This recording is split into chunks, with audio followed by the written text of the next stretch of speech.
Naomi, would you two like to be next year's heads of the line? If only we had known then exactly what we were getting ourselves into. Reverend Fathers, ladies and gentlemen, parents and wives, it is with great honour that I deliver the closing address of Great Academies 2011. I would firstly like to echo Naomi's thanks to Barons Morris. I'm exceedingly grateful that you took the time to come and speak to us and present the prizes today. It is always exciting that Stonyhurst brings us into contact with so many influential people who have achieved so much and have so much to say to us, a group of young people. It encourages us to look forward to the future and think about what we, in turn, have the potential to achieve. For this, I thank you. It's with great difficulty that I accept just how quickly this moment has arrived. It seems only a heartbeat since I and my fellow new poets arrived at Stonyhurst in September 2009 to begin our time here. I remember the excitement of hearing about all the exotic places my peers hailed from. For some reason, they seemed less excited to learn that I was from Glasgow, with the most common response being, "Oh, right." I gradually grew used to the lack of deep-fried delicacies here, and the comparatively tropical climate you have in the Ribble Valley. But I have never quite come to terms with the distinct lack of iron brew in the college vending machines. For those of us in rhetoric who arrived along with me at that time, it is saddening to think that we are almost finished. For those of you who have been here a little longer, including one or two who seem to constantly remind us that they've been here the longest, the thought that our time here is rapidly drawing to a close must be an extremely sobering one indeed. In my opinion, the reasons that this time is so moving for us, that Stonyhurst is so special, can be summed up in 4 simple categories: the students, the staff, the place, and the past. If you disagree with me trying to pigeonhole the Stonyhurst experience, please refrain from throwing things towards the stage until I've returned the podium to the headmaster. So much of what Stonyhurst is made that way by the hard-working and dedicated staff we have here. We are all very grateful for the vast amount of time and effort put in by all the academic and pastoral staff for the benefit of all of us. I've discovered this year that time is always one's most precious commodity, and to see each of you give it so freely to us, whatever our need may be, is extremely touching. Concerns about work, concerns about life, concerns about anything. It speaks volumes of all of your commitment that we can never want for a little extra help, a shoulder to cry on, or just someone to talk to. You always go above and beyond what is expected and help in ways that do not seem immediately obvious to others. For your level of commitment, your level of devotion, I thank you on behalf of everyone in the playroom. A special thank you from all the boys must go, as always, to Mr. Strain. As delighted as we are to have the almost Hilton standard accommodation of World House, it has physically divided the rhetoric boys. We are grateful to you, Mr. Strain, for your hard work in keeping us all together, and for always being there for each of us with advice and encouragement, delivered always, of course, with good humour. I would also like to say a special thank you to Mrs. Heather Davis, wherever she is sitting. As Mr. Johnson said, she has been a teacher here for 16 years. It is in the twilight of her 15-year involvement with the Stonyhurst Children's Holiday Trust that I and many others have come to know her. Her hard work and determination in this challenging role are inspiring, and it warms the heart to see that there are still so many good people in the world who are always willing to make an effort to improve the well-being of others. With role models like you, Mrs. Davis, Stonyhurst cannot possibly fail to produce like-minded young ladies and gentlemen year after year. Your retirement is definitely a loss to the college and to the trust. I wish you the best of luck for the future. I'm sure a great many speeches given here at Stonyhurst over the years, perhaps by governors, headmasters, teachers, heads of the line, have talked about that right turn at the statue of Our Lady that brings you onto the avenue, bringing Stonyhurst into view in all its grandeur. Nobody can forget seeing Stonyhurst for the first time. Perhaps you marvelled at the sheer scale of the school. Perhaps you were taken in by the history that radiates from the 16th century parts of the building. Or perhaps, for the pupils and OS among you, you remember the excitement of knowing that you were about to become involved in something quite remarkable. I don't think anyone takes our biggest opportunity here for granted: to work, live, and ultimately to grow up in a place as picturesque, as steeped in history, in tradition as Stonyhurst is. A huge thank you goes to all the domestic, maintenance, curatorial and catering staff, indeed to anyone who works behind the scenes for making this opportunity a possibility for all of us.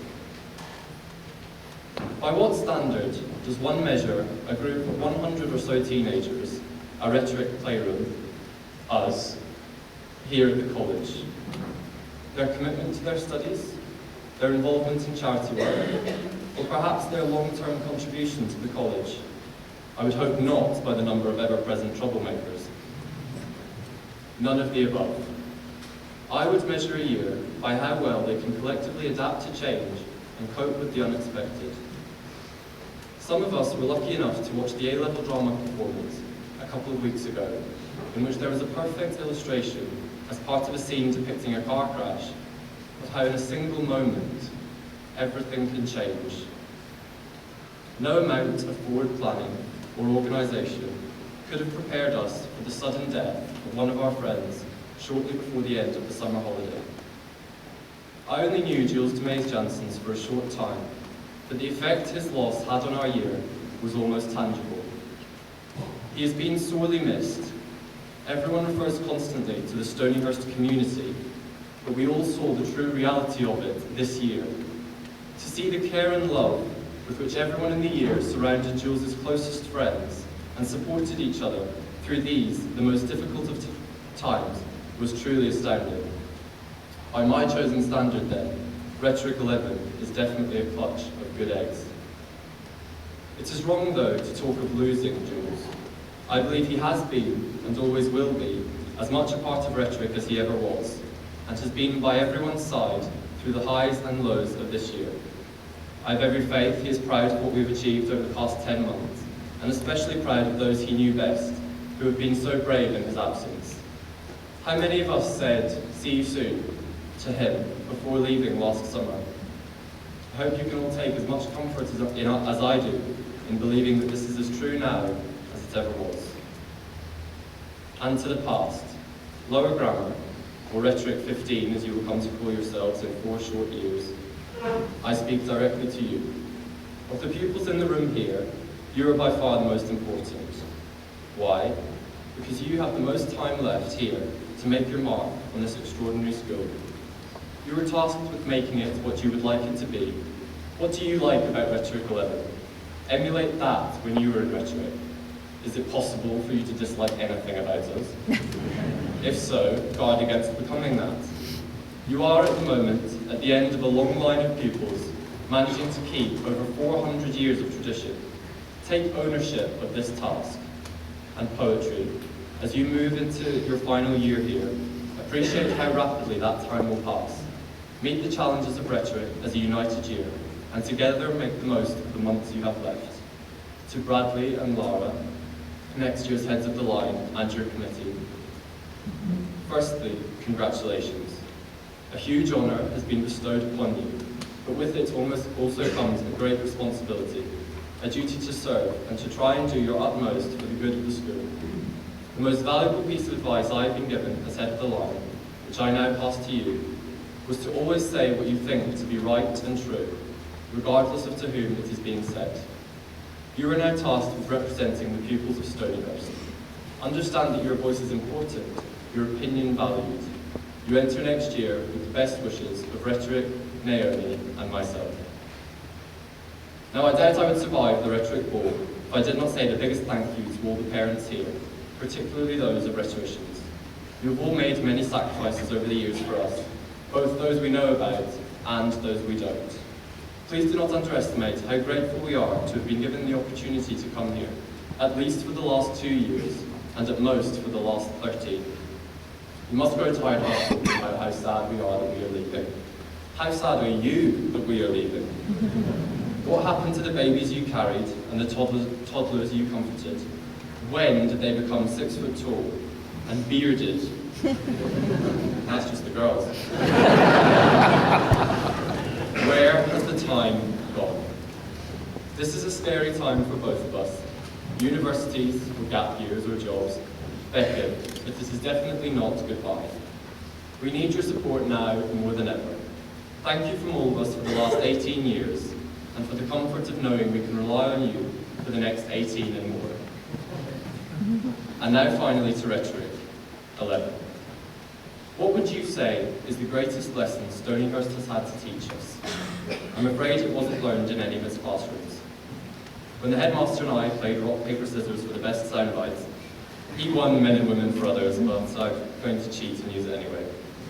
Pedro Arrupe, when saying this, meant that if we, as pupils educated in a Jesuit school, leave Stonyhurst lacking a sense of social justice, an inherent understanding of what is right and what is wrong, then Stonyhurst has failed in its primary objective. I doubt the classmates of Martin Luther King or Emmeline Pankhurst knew at that time that they would go on to bring great change to the world and make it a better place. I don't doubt that sitting among us today are perhaps not the activists of tomorrow, but those who, in the future, will bring light to the dark places of the world, a world where there is still so much pain, hardship, and injustice.